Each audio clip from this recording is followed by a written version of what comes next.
c'est une nouvelle semaine qui commence. Bonjour à tous, bienvenue dans le Grand Bazar, bienvenue sur TVM3, bienvenue sur Global Radio, bienvenue sur Redline, bienvenue sur YouTube, bienvenue partout où que vous soyez les bienvenus. Merci d'être avec nous. C'est parti donc pour cette nouvelle semaine avec Vanny qui est en pleine forme. Bonjour Vanny. Bonjour Philippe, je vais dire.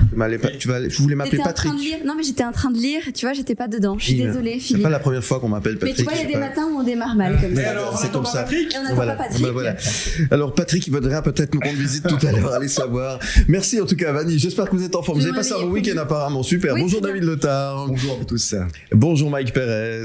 Je vais mettre mes lunettes à soleil parce qu'on est réveillé par ce beau soleil qu'on a. Et bonjour Sébastien Cortési. Bonjour le monde. Ça me fait plaisir de t'accueillir, mon cher moi, Seb. ça me fait bien plaisir d'être là. Ça fait longtemps qu'on cette t'a pas belle vu, vue. dis donc. Enfin, moi que je t'ai pas vu en tout cas. C'est vrai. Bien trop longtemps. Je propose qu'on en parle maintenant pendant 10 minutes. Comment ça va la vie en ce moment? Le Grand Bazar. Toi, tout va bien? Ça va très bien. Tout Oui, va bien. ça va bien. Tout va bien. Non, tout ça va va bien. Non, merci. Eh ben, c'est bien, c'est parce qu'on va parler de tout va bien donc dans quelques instants avec toi Sébastien. Merci d'être là en tous les cas dans le Grand Bazar, ça fait donc vraiment plaisir de t'avoir avec nous. Un petit coup d'œil sur ce qui va se passer dans l'émission ce matin, mon cher Mike, avec tout à l'heure le collector. Le collector, c'est pas moi qui vais vous en parler, hein, c'est David qui vous en parle. Vous auriez pu lancer David. Voilà, exactement. Bon. Alors David, tu nous Ok, prépares j'en quoi? parle moi, c'est parti. David Letard. Un petit tube en 1979 du Miami Sound avec un petit air de scandale. Enfin, je vous en parlerai, les cassettes de Sunshine Band. Très bien, ça sera donc tout à l'heure. Il a quand même envie de parler ce matin, Mike Perez. Quand on me pose des questions sur ce dont je suis au courant, oui, ça va, parce que je n'étais même pas au courant du collector que Et ben voilà, mais c'était une surprise, c'est normal. Sa place. Bon, ensuite. Je sais qu'on va recevoir Fabrice Chevalet pour parler du Payotte Festival. Effectivement, on parlera musique. De ses cendres. Très bien, Knut Schander sera avec nous également tout à l'heure. Et puis, nous recevrons également Chris Zindel qui sera là pour nous parler musique lui aussi. Et puis, on va parler vin aussi avec vous, ma chère Vanny. Oui, une idée de cadeau pour le calendrier de l'Avent. Donc on va parler avec un sommelier qui met le Lavaux en avant. C'est Jocelyn Verny et ça s'appelle potdevin.ch. Voilà, et c'est vous dire si le programme est plutôt chargé ce matin. Nous irons à Lausanne également pour parler de la revue de Lausanne. Revue de Lausanne ou revue lausannoise? Qu'est-ce qu'on dit? Revue de Lausanne. Revue de Lausanne, très important. Tant qu'on y va, vous dites ce que vous voulez. Au pavillon Naftul, et c'est un rendez-vous incontournable. Ça va être une semaine un peu revue, figure-toi, mon cher Sébastien. On va parler de la revue de Lausanne, on va parler faut tout aller les voir. Celle de Fribourg, celle du Valais, celle de Thieran aussi. On a parlé d'ailleurs la semaine dernière également la revue vaudoise. Les revues, elles ont la cote en ce moment. Il y en a beaucoup et c'est dingue parce que souvent on essaye de nous opposer, de dire vous êtes un peu en concurrence, et en fait ce qu'on remarque au fil des ans, c'est que plus il y a de revues, plus les gens vont voir des revues et plus des gens viennent voir nos revues. Ouais. Donc non seulement c'est des amis qui font les autres revues, donc on s'entend bien, mais en plus on se rend compte que les gens aiment bien les comparer, justement, les traitements. Ouais. Et celles et ceux qui vont voir différentes revues se rendent bien compte que de toute façon ça reste des spectacles très différents, donc c'est pas l'un ou l'autre. Ouais. D'ailleurs, c'est souvent les mêmes sujets qui sont traités avec des regards différents, et c'est ça qui peut être aussi drôle de pouvoir comparer en quelque sorte. Mais en tout cas, il n'y a pas besoin de sortir son épingle du jeu, si quand même un petit peu. On essaye. En fait, la plus grande concurrence pour la revue de Lausanne, c'est la revue de Lausanne, dans le sens où nous, l'enjeu, c'est d'essayer de pas faire la même chose que l'année d'avant. Et c'est déjà un gros challenge de trouver des choses à dire sur l'actualité, de pas faire la même chose que les 8 éditions précédentes. Alors si on doit commencer en plus à s'occuper de mais peut-être que lui, il a traité tel sujet comme ça, on s'en sort plus. C'est des gamineries. On s'en fout. Non, et puis vraiment on s'entend bien, et ça arrive même au contraire qu'on se parle, et je sais que même Blaise a écrit un petit peu pour d'autres revues aussi cette année, donc voilà, on essaye au contraire de se tenir les coudes. Ouais. Ça se passe donc au pavillon Naftul, temple de l'humour ou laboratoire de résistance culturelle? Je pense un peu des deux. C'est déjà ce lieu du pavillon Naftul, il est ce que les artistes veulent en faire. Donc il a pour seul objectif de mettre en avant l'humour, de permettre la création et d'être un terrain d'exploration et de création. Parce que malheureusement pour l'humour, ça existe très peu. Il y a le théâtre Boulimie évidemment qui le fait, aussi à Lausanne, mais il y a peu de lieux qui permettent ça. Chez nous, on a 26 spectacles cette année. Parmi les 26, 20 sont des créations, et on est très très heureux de ça. Merci Sébastien Cortési d'être avec nous aujourd'hui dans le Grand Bazar. On se retrouve dans un instant. Non, tu bouges pas, tu restes là maintenant. Non, tu bouges pas. À tout de suite. Le Grand Bazar. Le Grand Bazar. Le Grand Bazar. L'invité du jour. Le Grand Bazar. Le Grand Bazar. Grand Bazar. L'invité du jour. Le Grand bazar. Le grand bazar. Le grand bazar. La revue de Lausanne fait son retour au pavillon Naftul avec Tout va bien, un titre volontairement ironique pour une édition qui s'attaque avec humour à une actualité toujours plus déroutante.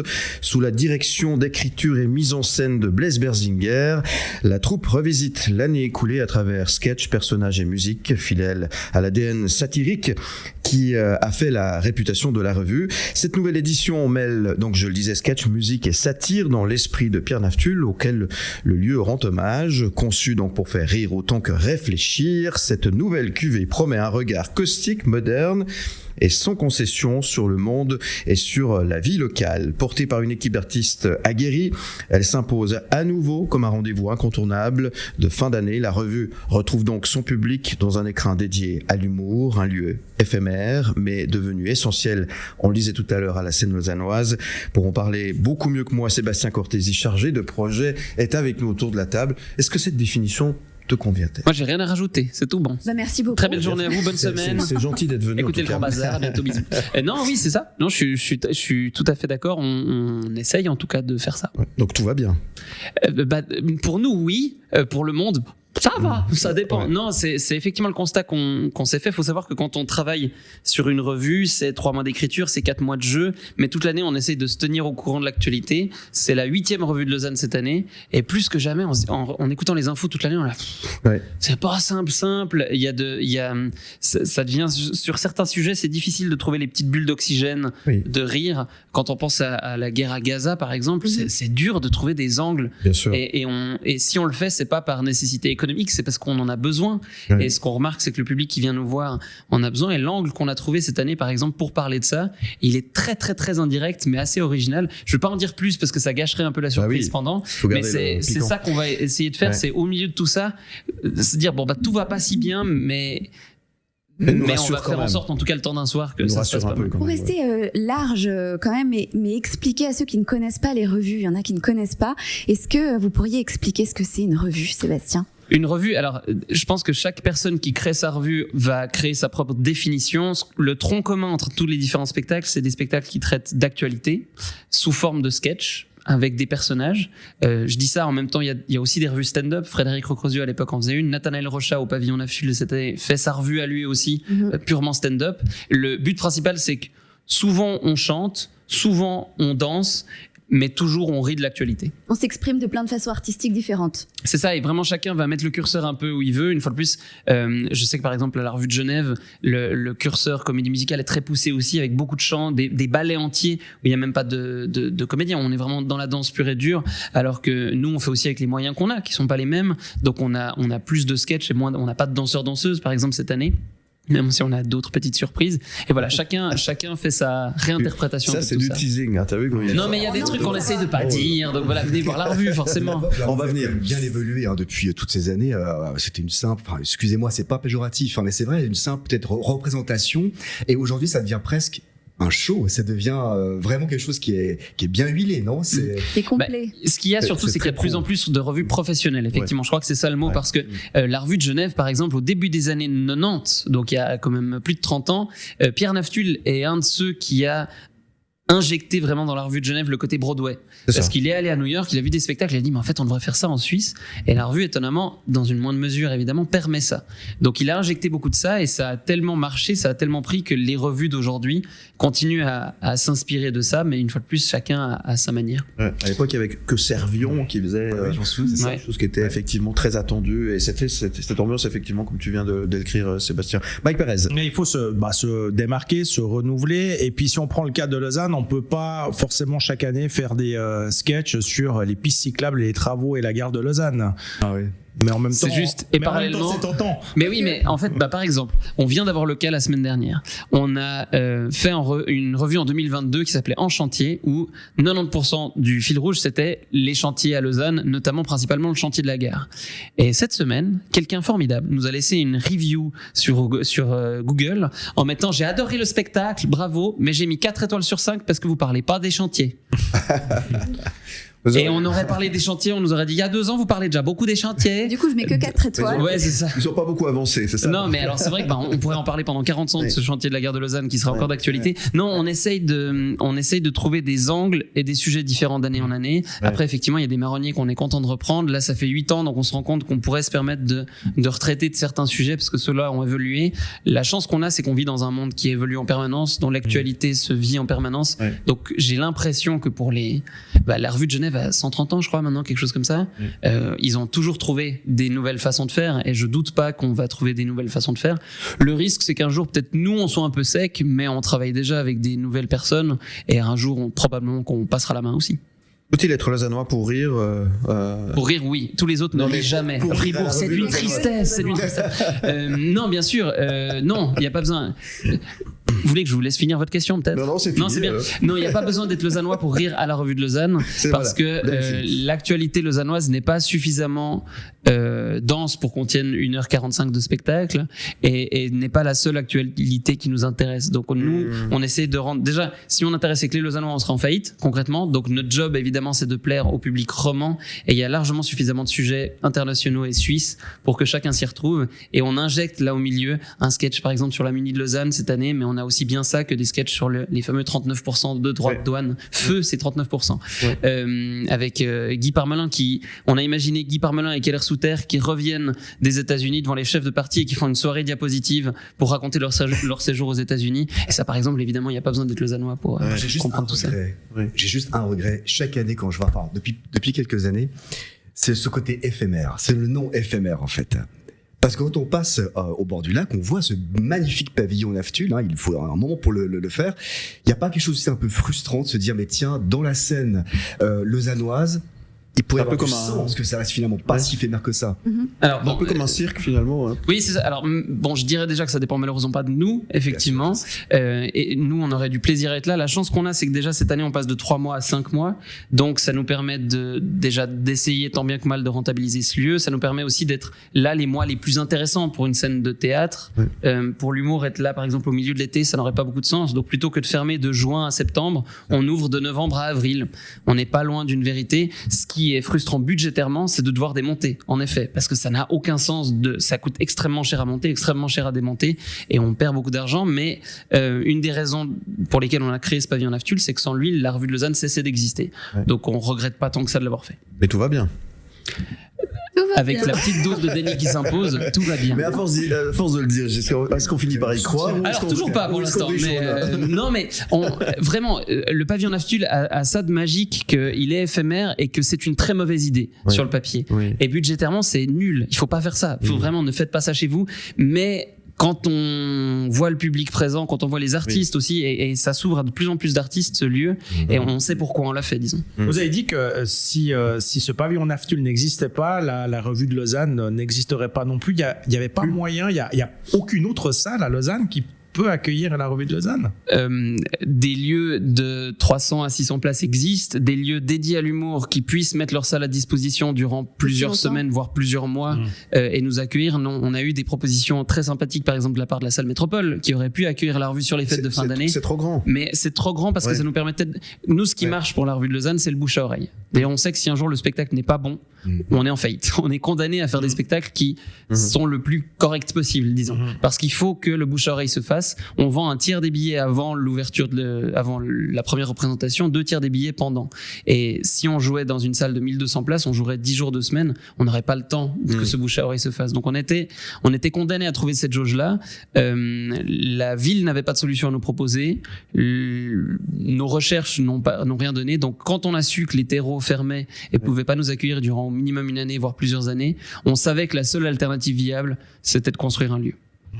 Viable, c'était peut-être un bien grand mot, mais la seule alternative. En tout cas, c'était ça. Donc c'est peut-être un retour au terreau. Alors, non, parce que déjà parce qu'on a emprunté beaucoup d'argent pour très longtemps, donc ce lieu va continuer d'exister envers et contre tout, mais aussi parce que la chance qu'on a, c'est qu'on a imaginé un lieu pour ça. Donc on est non seulement on a la chance d'être chez nous, mais en plus de ça, ce lieu a été optimisé pour. Tout a été pensé, de la taille des coulisses au système son, au gradin, tout a été fait pour l'humour et pour la revue. Et maintenant qu'on est là, une fois que c'est construit, les 6 mois où c'est pas construit, on se pose des questions. Mais une fois que c'est là, on se dit qu'on voudrait être nulle part ailleurs. Bon, c'est chaque fois un gros challenge en fait. Mais tu aimes les challenges? Oui, on aime le burn-out et la dépression aussi, mais c'est super, on est très heureux. Mais tout va bien, vraiment. Je te parle de challenge, c'est très bien parce que c'est l'heure du Whitney Houston Challenge.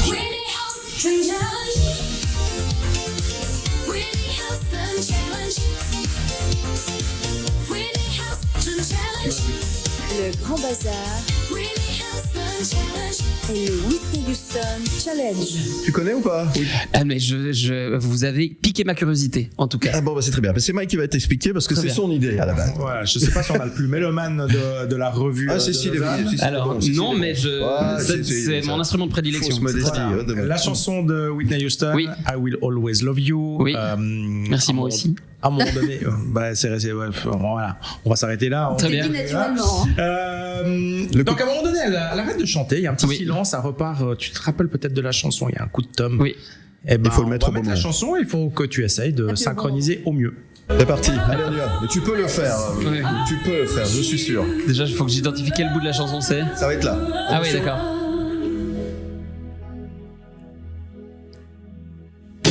Ouais, presque. Une demi-seconde.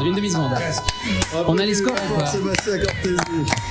Sébastien, il faut réserver avant de venir.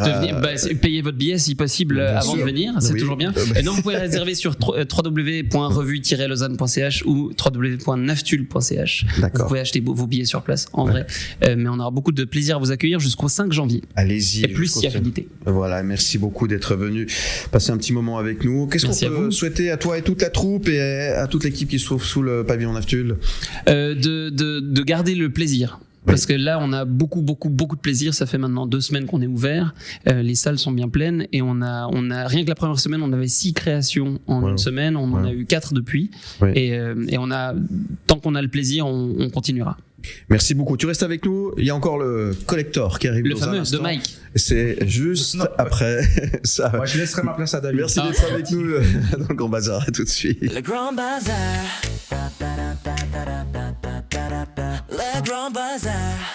Le collector. Le collector. Le collector. Le collector. Avec David Lothar. Qui nous emmène en 1975. Eh oui, les vies brûlent sous le soleil et le disco explose. Un jeune producteur, Harry Wayne Casey alias Casey, s'associe à Richard Finch pour créer le son qui va faire danser la planète, le Miami Sound. Ensemble, ils fondent Casey and the Sunshine Band. Alors vous vous souvenez, Sébastien, je sais pas où vous étiez, peut-être la première fois que vous avez entendu ce tube. En tout cas, il était déjà sorti depuis un certain temps, depuis bien 2 semaines, effectivement. Que faisiez-vous en cette temps? Je sais pas, vous étiez Non, je pense que c'était en radio. Ouais. Je pense que c'était dans la voiture en radio. À l'époque, on écoutait encore la radio dans la voiture, c'était bien. Nostalgique, avait besoin de ça en tout cas. En tout cas, un tube intemporel après avoir offert à George McRae le tube Rock Your Baby. Peut-être vous vous en souvenez également. Je ne sais pas. En tout cas, ils se lancent dans leur propre aventure. Et là, bingo, That's the Way I Like It, débarque un concentré de groove, de basse chaude et de inoubliable. Je dis ça pourquoi? Parce que il y a un petit air de parfum de scandale avec cela. La version en fait originale est jugée pour l'époque trop sexuelle avec des et des gémissements suggestifs et du coup elle sera censurée pour la radio. Donc peut-être à la radio, vous écoutez peut-être cette émission. C'était sur une cassette. Le magazine Time parle alors d'un rock sexuel et même le révérend Jesse Jackson s'inquiète du danger moral du disco. Mais rien n'y fait. Le public, lui, adore cette liberté, cette sensualité et dans les clubs, plus personne ne résiste à ce rythme contagieux. Un tube qui n'a pas pris une ride. En fait, les 50 ans de Casey and the Sunshine Band, That's the Way I Like It, c'est le collecteur du jour. Merci beaucoup, David Lothar, de nous avoir fait voyager dans le temps. Merci beaucoup à Sébastien Cortési d'être avec plaisir. Bon, ça t'a fait plaisir de voyager en musique? Oui, mais c'est joli cette anecdote parce que c'est là qu'on voit aussi comme les mœurs évoluent parce que forcément, ces mêmes personnes qui l'interdisaient à la radio, 50 ans, 40 ans plus tard, quand quand on voit des Nicki Minaj et des gens qui sont beaucoup plus dans la provocation que ça, où ça passe comme une lettre à la poste. On se dit que voilà, les choses changent et c'est à l'image des revues aussi qui évoluent. Vous n'écoutez plus la radio, vous allez encore à la poste. Je n'écoute plus rien en ce moment. Je n'écoute plus que mes factures, mais tout est super. Tout va bien. Merci Sébastien. Jusqu'au 5 janvier, ça se passe du côté de Lausanne au pavillon Naftul. Vous allez sur naftul.ch pour en savoir un petit peu plus. Il y a plein d'autres jolis spectacles. Donc, vous pouvez passer la semaine avec nous. À très bientôt. Merci. À bientôt. Bisous. Merci beaucoup Sébastien. Vous restez avec nous. On revient dans un instant dans le Grand Bazar. À tout de suite. Ne bougez pas, le Grand Bazar revient dans un instant sur TVN3.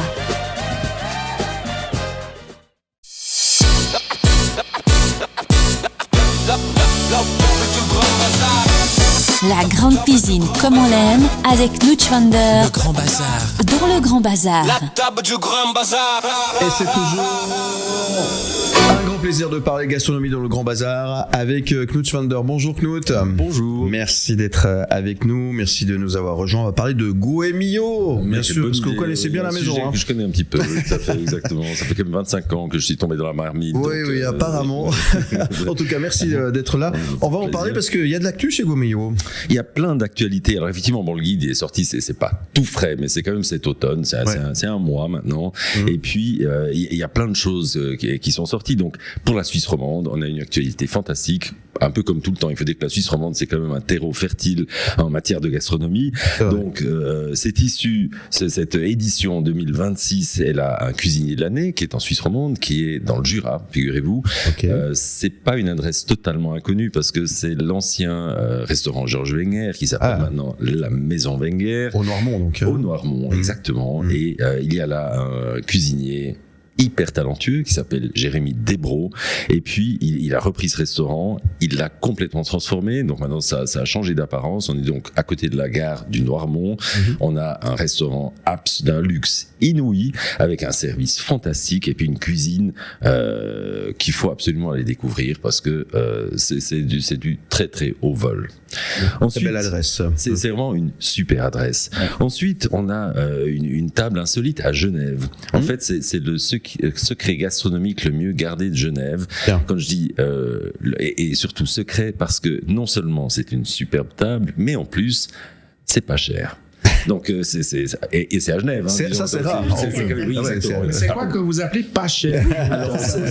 Oui, alors évidemment, on n'est pas à 25 francs le menu, mais on est un peu en dessus de 100 francs le menu, mais enfin on reste dans, disons, compte tenu de la qualité de ce qui est servi. Donc c'est un menu en 7 ou 8 plats avec un raffinement incroyable.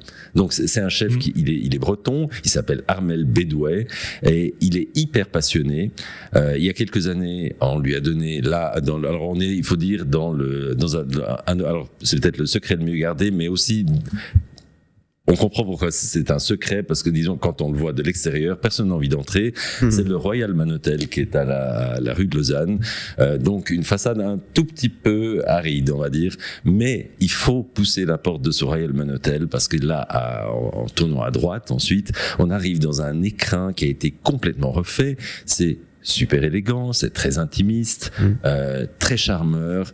Tout est fait pour vous mettre à l'aise et justement on vous attend pas avec des vins hors de. Alors bien sûr qu'on peut dépenser, si on veut vraiment dépenser beaucoup, ils vont pas refuser, mais on n'est pas obligé de se ruiner et rien que pour ça vaut la peine. Armel Bédouet est un excellent chef et donc son restaurant s'appelle L'Aparté. Jamais 203. Exactement.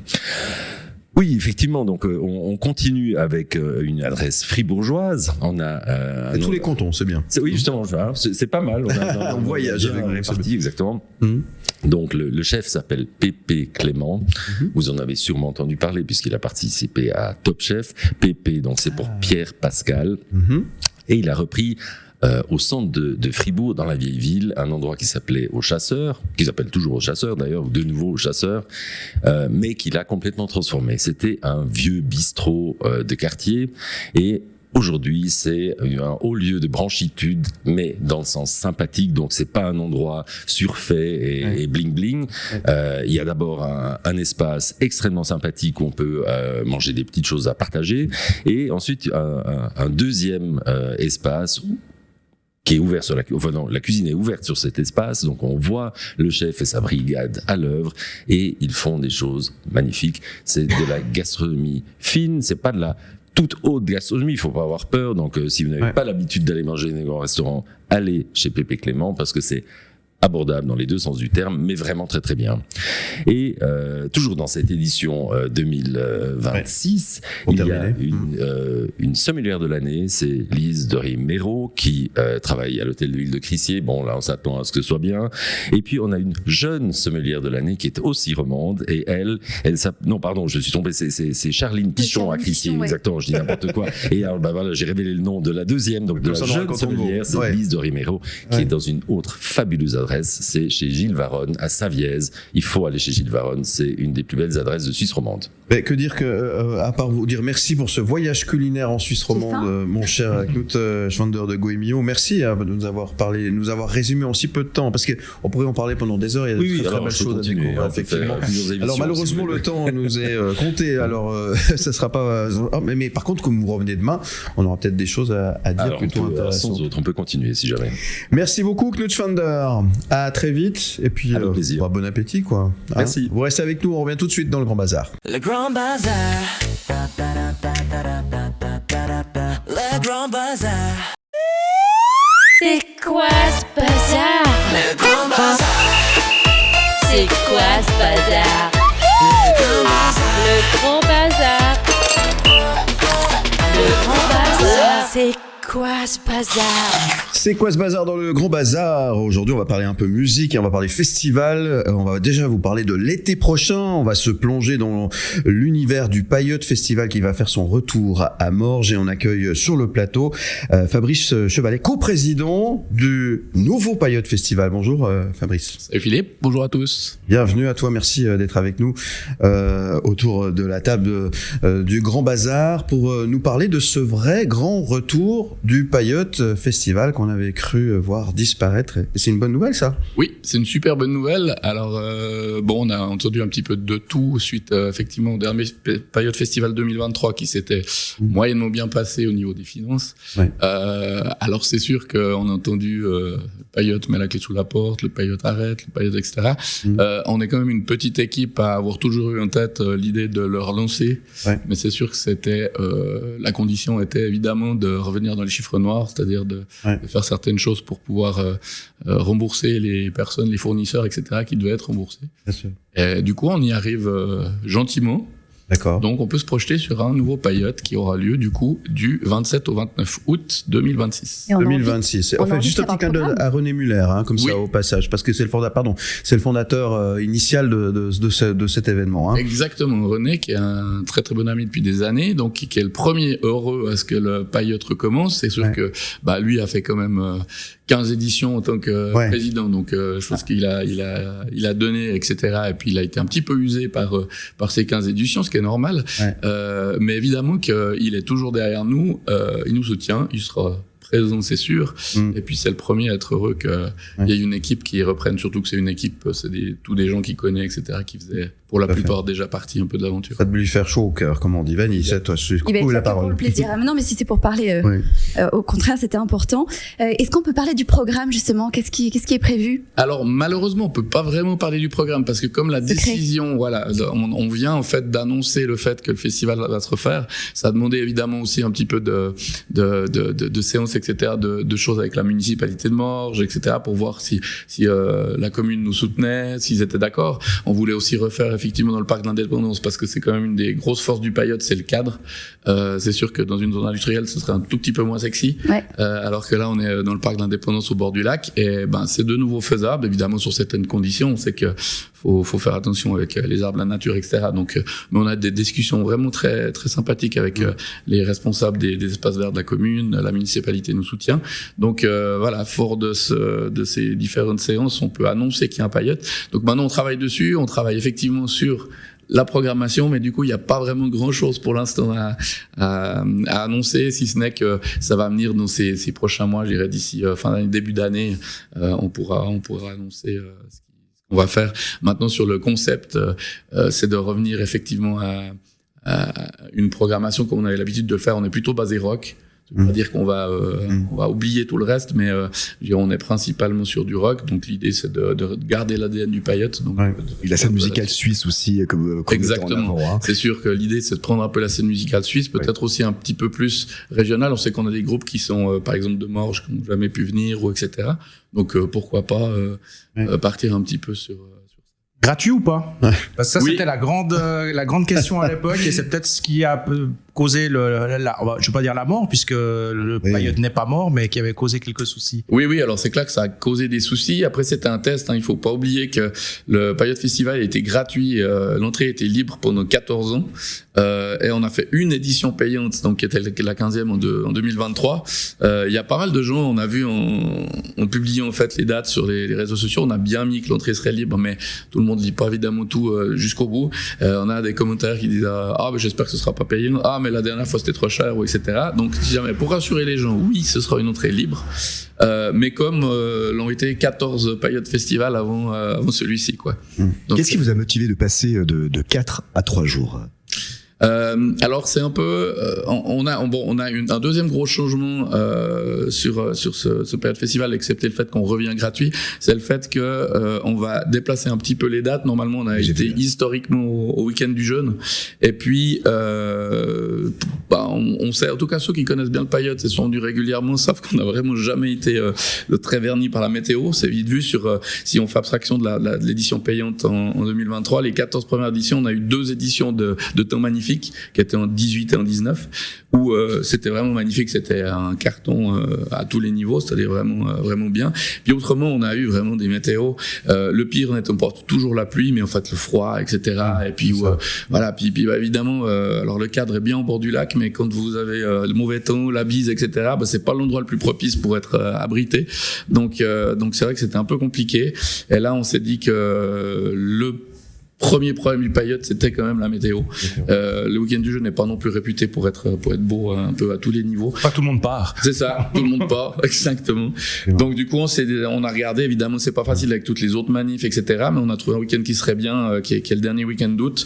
Ça fait, si on se base sur les festivals, ça fait 2 semaines après le Venoge Festival. Et puis autrement, à Morges, on a le Livre sur les quais qui sera le week-end d'après, qui commence ce week-end d'après. Donc il y avait un petit créneau, etc.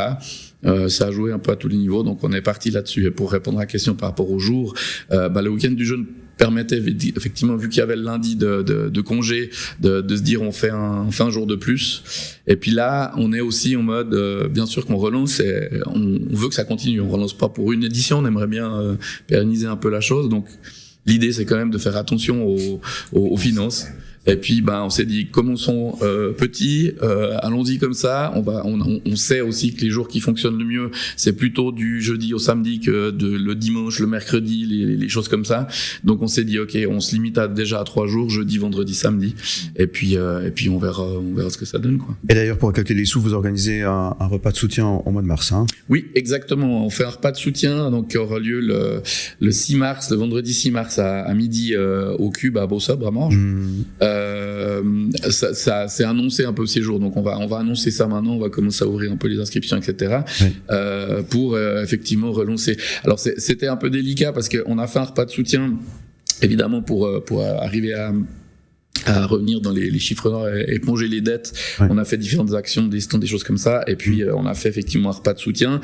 On pouvait pas non plus chaque année faire un repas de soutien en mode sauvant le Paillote, mais il y aura pas de Paillote. C'est un peu compliqué, donc on en a fait un comme ça, qui a très bien marché. On remercie encore les gens qui sont venus, qui ont participé. Mais là, on refait du coup un repas de soutien pour le Paillote 2026, c'est-à-dire les gens sont censés venir en disant chic, on vient soutenir un festival qui va avoir lieu, en fait. Les infos sont sur le site internet? Oui, on a toutes les infos sur paillote-festival.fr. On rappelle juste les dates? du 27 au 29 août 2026. Fabrice Chevalet, merci beaucoup. On rappelle que vous êtes coprésident du nouveau Paillote Festival. Voilà. On vous souhaite quoi? Bonne chance. Bonne chance. Et puis du beau temps, ce serait bien parce qu'on sait qu'en général, les gens sont présents quand il fait beau. Et nous, on sera là. Oui, très rapidement. J'ai une petite question très rapidement pour les bénévoles. Il y en a besoin aussi de bénévoles? Alors bien sûr, c'est une super bonne remarque. Évidemment qu'on cherche toujours des bénévoles. Ici, on est un petit peu en mode reconstruction, donc on cherche même de responsables de secteur, etc. Mais des bénévoles, on en aura besoin. On sait que c'est pas facile, il y a beaucoup de manifestations, donc on fait évidemment un appel. On va ouvrir aussi un site pour l'inscription des bénévoles, etc. Donc ça va suivre très très prochainement. Rendez-vous sur le site. Merci beaucoup et longue vie au Paillote Festival. Merci à vous. Et on sera là. À bientôt. Super, merci. Bye. Le Grand Bazar. Le Grand Bazar. Le Grand Bazar. Le Grand Bazar. Le Grand Bazar. Le Grand Bazar est la musique au rendez-vous avec celui qu'on va retrouver régulièrement pour nous parler artiste suisse. Il s'appelle Chris Zindel, il est lui-même musicien, un excellent bassiste. Il est avec nous sur le plateau. Salut Chris. Bonjour à tous. Comment tu vas bien? Bah ça va bien, je me réjouis de commencer cette aventure quoi. Merci d'être là. Toi, alors c'est la notion partage, c'est le mot partage qui me fait penser au sujet qu'on va évoquer, puisque tu es musicien toi-même, tu as joué avec plein d'artistes, notamment Bastien Becker, exact, ouais. plein, tu joues encore avec plein d'artistes aussi, tu tournes beaucoup, et tu avais envie de partager ton expérience avec la scène helvétique qui a besoin d'un petit coup de pied au cul, faut dire les choses comme elles sont. Non mais c'est vrai, oui. Parce que souvent on a l'impression qu'on s'endort un petit peu sur nos lauriers, et surtout qu'on a l'impression des fois de faire juste, et c'est pas toujours juste, et puis des fois il y a des petits engrenages qui sont difficiles à comprendre, et tu es là peut-être pour guider les gens. Et tu as donc créé comment est-ce qu'on appelle ça, un système de coaching finalement, c'est ça? Exactement. Et à travers ce système de coaching, c'est pas juste d'aller rencontrer les gens et faire du coaching comme un cabinet ou comme ça. C'est vraiment de créer des choses pour les mettre en situation. Là, par exemple, j'ai créé des conférences que je fais au Palace à Lausanne, et où j'invite des majors, des gens de la musique, des choses qui sont inaccessibles, et c'est de rendre accessible tout ça à des personnes des communs du mortel aussi. Et on me dit ouais mais attends, le Palace c'est pas accessible. Bah justement, c'est que je voulais rendre un lieu pas accessible avec des gens pas accessibles en fait. D'accord. Que tous se mêlent. Voilà, pas simple, mais et ça on a fait notre première édition, c'était le 13 novembre. Ouais.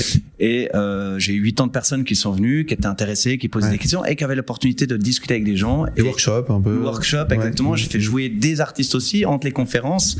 Je fais jouer des artistes où ils jouent un morceau entre chaque conférence. Donc là, j'avais 3 artistes. Et l'idée, c'est toujours de mettre les gens en avant, de faire que les gens se connectent entre eux. Et souvent, je me suis inspiré des fameux M4 Music qui sont qui est un événement incroyable et que j'adore, mais qui est forcément un petit peu, si tu es artiste et que tu connais pas ce monde, tu te pointes là-bas, ça va être un peu long et c'est difficile peut-être de connecter un peu. Alors c'est surtout pour les romans, hein, en plus. Surtout pour les romans, ouais. Donc l'idée c'est d'avoir un lieu central qui est Lausanne et qu'on puisse vraiment poser toutes nos questions et rencontrer des gens. Je connais beaucoup de producteurs, je connais beaucoup de monde. C'est de mettre tout ça ensemble. C'est hyper compliqué pour les artistes. C'est un parcours un peu très solitaire et du silence, parce que pour se faire entendre en tant qu'artiste, surtout ici. C'est compliqué et moi j'ai vécu avec plein de groupes. Alors j'ai eu la chance de jouer avec quelqu'un de très connu, mais ça a toujours été un parcours un peu différent de la norme. Et tout ce qu'on a fait, on a toujours passé par un parcours différent de la norme. Et ça c'est important de le savoir et c'est très important d'avoir du réseau, de sortir de chez soi, de tester des choses, de créer des choses. Moi j'ai toujours créé des choses et c'est ça que j'invite les artistes à le faire. Par exemple, là typiquement moi je veux qu'on parle aussi de mon projet.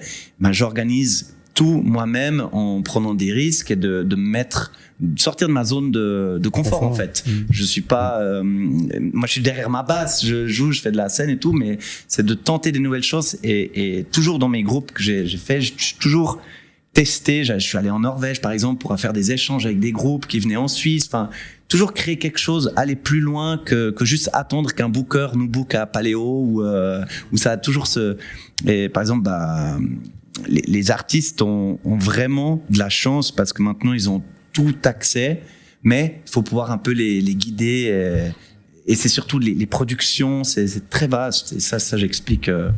Vous parlez du Palace, vous parlez de vos expériences. En fait, il y a un mot qui ressort, Chris, avec vous, c'est le mot kiff. Ouais, c'est ça. Non, mais c'est vrai.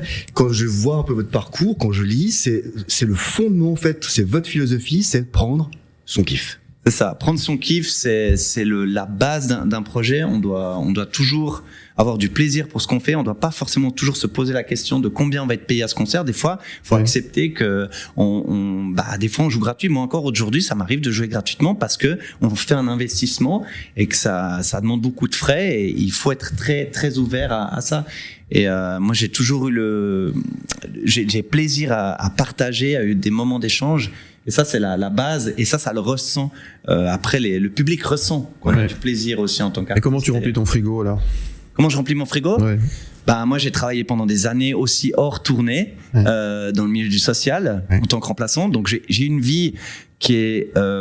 j'ai choisi justement de choisir un métier. Et on a la chance aussi aujourd'hui d'avoir possibilité de faire ça, d'être remplaçant pendant des années. On m'appelait quand on avait besoin de moi et après je partais en tournée. J'ai toujours fait comme ça. Et puis après, pendant le Covid, je suis aussi allé bosser dans une brasserie que je citerai pas le nom. Mais voilà, c'est d'essayer toujours de trouver des solutions et pas attendre que la solution vienne à nous. Kiff et partage, parce que finalement tu partages ton expérience. Tu l'offres finalement à ces artistes. Ouais. Pourquoi ? Parce que je suis convaincu et aujourd'hui maintenant j'ai la chance de pouvoir faire ça à plein temps. Parce que ça fait des années que je développe ça tranquillement et maintenant j'ai la chance de le faire à plein temps et je suis persuadé et je sais déjà les artistes que je soutiens et que je veux aller plus loin dans le développement artistique. Je veux vraiment passer ce cap. Et je suis convaincu que notre méthode, elle peut faire briller les artistes dedans, au-delà de nos frontières. Ça, c'est une belle idée. Est-ce qu'aujourd'hui, ça vaut la peine encore de pouvoir sortir un album pour un artiste ? En sachant que sur Spotify, pour ne pas la nommer, c'est 0,006 centimes suisses, donc, ou 0,08, et qu'il faut il touche 2000 francs au bout de 1 million d'écoutes. Exact. C'est décourageant, à quelque part. Bien sûr. Mais c'est pour ça qu'il faut aussi un peu en fait, Spotify. Faut pas le faire pour ça, en fait. Ouais, Spotify, c'est notre vitrine. C'est comme Instagram, au final. Enfin, les réseaux sociaux, on gagne pas d'argent dessus. On doit même en dépenser pour pouvoir mettre nos publicités et tout ça. C'est un peu de se dire, ma foi, ça, c'est notre vitrine. On sait que le marché, malheureusement, il est saturé de partout, mais pas, je trouve que le marché humain, il est pas saturé. On peut aller hiver dans les bains, il est pas saturé, ça Mais du coup, ça vaut la peine de sortir encore un album aujourd'hui. Oui, mais de bien le sortir, de travailler avec des bons producteurs, de toujours y croire. Et il y a toujours un moment donné, on peut les diffuser différemment, mais au moins que ça soit accessible, que c'est très important pour la carte de visite, qu'on puisse écouter. Et ça nous donne envie d'aller voir, que les bookers puissent aller dire ça j'aime bien, ça m'intéresse d'aller voir en live. Et là, d'assurer en live, c'est une sorte de carte de visite. Et il faut un petit peu, malheureusement, oublier le fait qu'on va faire de l'argent avec Spotify. Et il n'y a pas de petits concerts. Non. Tous les concerts sont importants. C'est ça. Ouais, c'est ça. Mais il peut y avoir quelqu'un qui est là, qui tout d'un coup... moi j'ai l'expérience avec Bastian Baker qui s'est fait repérer par Claude Nobs aussi dans un petit bar à Zermatt. Enfin voilà, c'est être là au bon moment, au bon endroit, c'est de saisir cette opportunité, c'est de jamais dire non, même si des fois on a l'impression qu'on va se faire avoir, mais c'est d'y aller, et la persévérance elle paye toujours. C'est la vie d'artiste, vraiment, c'est la définition de la vie d'artiste. Ça, et en Suisse, on a un modèle qui est comme ça, et on n'a pas le choix que d'y aller, être tenté, quoi. Si on veut vraiment pouvoir le faire. Les artistes qui veulent rentrer en contact avec toi, comment ça se passe ? Parce qu'il faut qu'on avance. C'est toi qui les repères ou ils peuvent te contacter ? Alors, ils peuvent me contacter sur Artistaging, qui est mon Instagram. Et aussi, moi, je vais à la recherche des artistes, donc je me renseigne beaucoup sur ce qui se fait de plus en plus. Je suis en contact avec beaucoup de producteurs et je découvre les artistes aussi là-dedans et je les contacte si j'ai. Et il y a des belles choses. Il y a des très très belles choses. On a des talents incroyables. Vraiment. Pour terminer, David. Vite fait, croire en ce que vous faites, continuer à avancer à votre rythme sans vous comparer. C'est une citation. Vous savez de qui elle vient ? De De vous. De moi. Je crois que c'est de moi. Trois phrases qui résument bien, en tout cas, ce qu'il veut dire. Oui, modeste, hein. Merci Chris Zindel, merci beaucoup. On va te retrouver régulièrement. Tu vas venir avec des artistes sur le plateau, nous présenter justement ces gens que tu soutiens, et on est là aussi pour les soutenir. On est avec toi, quoi qu'il en soit. On part avec toi dans cette aventure, cool. Comme tu pars avec nous. Et merci, c'est un vrai plaisir de parler musique et de te retrouver régulièrement autour de cette table. Merci beaucoup. À très vite dans le Grand Bazar. À très vite. Salut. Le Grand Bazar. Le Grand Bazar. Un grand émotion. Un grand émotion. La grande émotion. Le Grand Bazar. Un grand émotion. Le Grand Bazar. Avec Vanille. Un grain d'émotion dans la grande émotion avec Vanille et son invité aujourd'hui. Bonjour à Jocelyn Verny qui nous a rejoint. Bonjour. Bienvenue dans le Grand Bazar. On va parler un peu vin. Encore de vin et puis des cadeaux parce que forcément les fêtes approchent et ça je pense vraiment que Mike l'idée va te plaire. On va parler du calendrier de l'Avent aujourd'hui. Alors avant Jocelyn Verny, j'ai réfléchi à comment vous présenter et j'ai envie que vous êtes de dire que vous êtes un homme qui respire le Lavaux, qui connaît chaque parcelle un peu comme une vieille amie et qui transforme chaque bouteille en un moment de poésie. Vous êtes notamment donc le créateur d'un magnifique projet qui revient chaque année, ça s'appelle le calendrier de l'Avent. Vous êtes également sommelier, entrepreneur. Alors, avant de parler du calendrier, est-ce qu'on peut parler du sommelier que vous êtes ? Oui, bien sûr. Alors moi, ça fait un petit peu plus de 15 ans que je suis sommelier. J'ai eu la chance de passer par des très beaux établissements en France qui étaient à Saint-Étienne, donc le 9e art. Et puis après, j'ai eu la chance de travailler dans un hôtel qui était connecté en Angleterre directement avec la famille royale, avec Buckingham Palace, et qui m'a donné un petit peu mon ticket d'entrée pour la Suisse à l'hôtel de ville de Crissier. Donc j'ai eu la chance de pouvoir travailler là-bas quelques années et quand je suis arrivé en Suisse, je suis tombé amoureux, je suis un amoureux du vin de base, mais je suis tombé amoureux de cette très belle région et puis après les années qui ont succédé un petit peu les différents établissements où je suis passé en Suisse, j'ai terminé à l'hôtel des Trois Couronnes à Vevey et puis par la suite, j'ai décidé de me lancer et puis de mettre en lumière la belle région de l'Avent par le calendrier de l'Avent aussi et puis ensuite par tout le savoir et puis la protection donc des vignerons de l'Avent en général suisse, mais j'ai mon petit coup de cœur pour le l'Avent. On est sur la côte, ça vous dérange pas hein? Non, ça va. C'est le même combat de toute façon. C'est ce que je me suis dit en entrant d'ailleurs, je me suis dit le calendrier de l'Avent. Mais bientôt sachant que j'ai sur mon catalogue de distribution de vins suisse, bien évidemment des vignerons autour de Tarteniens, autour de très bonnes choses. De la côte. Il y a de quoi faire un calendrier aussi. Il y a de quoi faire un calendrier. Il faudra juste que vous m'aidiez faut juste que vous m'aidiez à trouver le petit jeu de mots. Et le calendrier de l'Avent était sympa à mettre en avant. Oui, les vignerons de cette région ont la côte. Oui, bravo. Voilà. Je garde les royalties. Le calendrier à la côte. Le calendrier à la côte. Voilà. Il y a une idée. Mais justement, pour revenir au calendrier de l'Avent, faut parler du concept, c'est super sympa. À chaque jour, sa bouteille, ça se passe comment ? Alors, vous avez une demi-bouteille de vin qui est sélectionnée donc du 1er décembre jusqu'au 24e jour. Ensuite, ça fait à peu près 3 ans qu'on a 3 éditions qu'on a développé un deuxième coffret pour donc du 1 au 24e jour, mais sur 12 demi-bouteilles, donc c'est un plus petit coffret.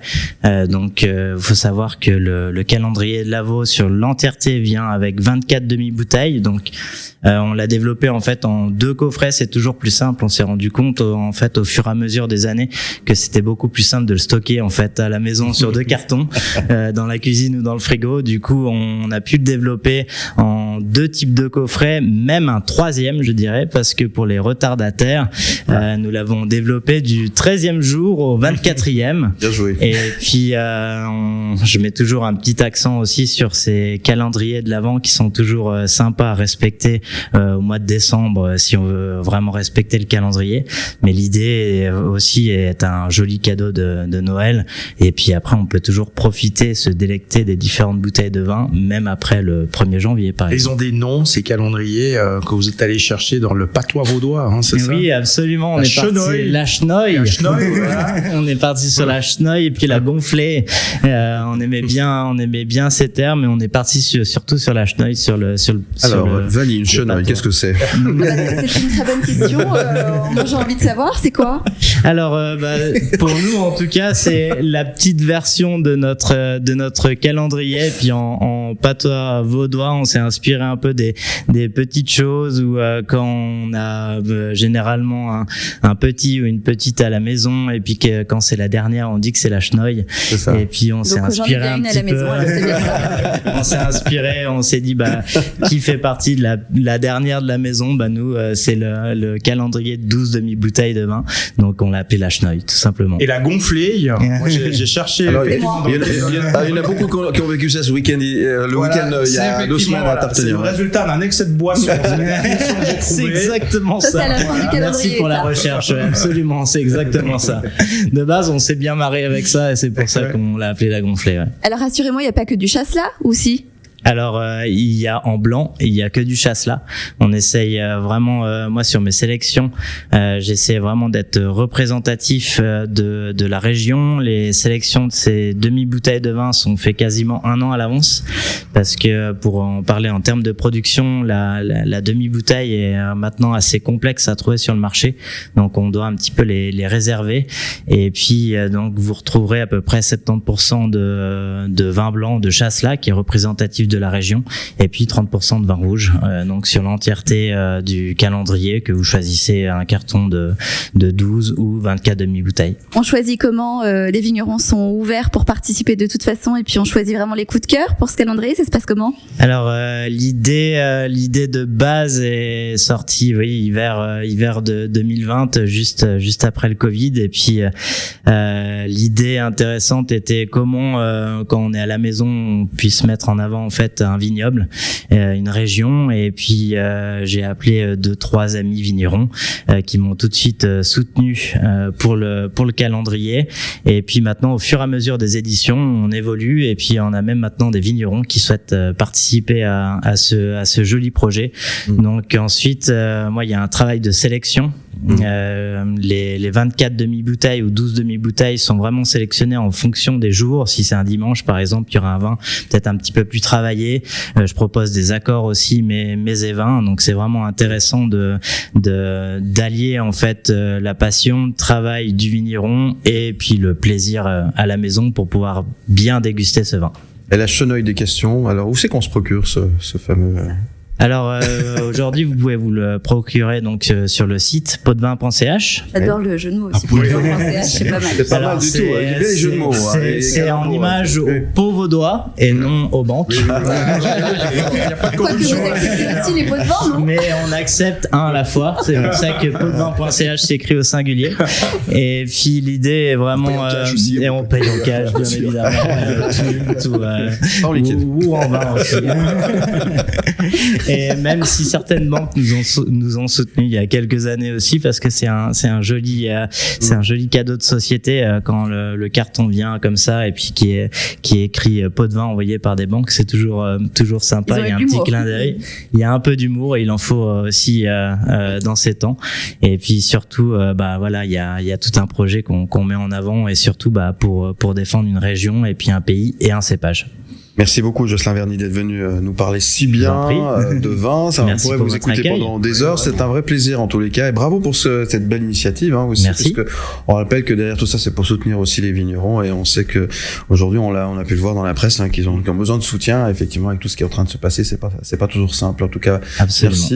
Et pour ce beau métier aussi que vous faites, bravo. Et puis on vous dit à très bientôt alors. Merci, à tout bientôt. Et on merci vous dit santé aussi. Santé surtout. Merci. À une prochaine. Merci beaucoup. Le Grand Bazar. Le Grand Bazar. Le Grand Bazar. Le Grand Bazar. Le Grand Bazar. Le Grand Bazar, ça passe à une vitesse fulgurante chaque fois. Je suis impressionné. C'est déjà l'heure de se quitter, les amis. Ça a passé de nouveau trop vite. C'est que tout se passe bien. Je pense que c'est pour ça que ça passe trop vite. C'est ça. C'est ce qu'on dit dans ce genre de cas. Effectivement, on va se retrouver très très vite, dès demain, avec des chouettes invités qui vont venir nous trouver. On va faire un petit tour au Valais, je crois, mon cher Mike. On continue à parler des revues, mais cette fois-ci la revue Valaisanne avec Sandrine Viglino qui passera nous dire bonjour. Ouais, on écoutera de la bonne musique avec elle et avec le choix du collector de demain, David Letard. En 1979, avec une petite surprise, je peux déjà juste vous dire que Margaret Thatcher a détesté ce titre et pourtant nous ici, on l'adore. C'est pas la chanson de Renaud alors? Allez, Pink Floyd The Wall. Très bien, ça sera demain. On parlera 9e art avec Philippe Sen qui viendra nous parler de son nouveau bouquin et on parlera vin aussi avec Tony de Carpentry que vous avez invité. Valérie. Exactement, un rendez-vous à ne pas manquer puisque c'est l'ouverture d'une vinothèque à Crissier et on va faire la fête du coup ce week-end parce qu'on va pouvoir y aller dès vendredi. Et puis la musique sera aussi au rendez-vous toute cette semaine, demain aussi avec El Sandy que nous aurons l'occasion de découvrir donc, avec son univers musical. Peut-être qu'il nous fera quelque chose en live. Ça se passe bien sûr demain. Et on n'oublie pas bien sûr Knut Schwander qui sera avec nous pour nous parler gastronomie. Voilà, vous savez tout. Merci pour votre fidélité. Vous nous retrouvez également sur les réseaux sociaux, sur YouTube, sur TVM3, à la radio chaque matin, sur Global et sur Redline. Et puis bien sûr dans vos cœurs. Et ça c'est le plus important. On se donne rendez-vous demain. C'est beau, hein, quand même. Hein. Je suis inspiré. C'est peut-être la rubrique 20 de tout à l'heure. Allez savoir. Allez, à très vite. Merci beaucoup. Ciao. Le Grand Bazar. Le Grand Bazar.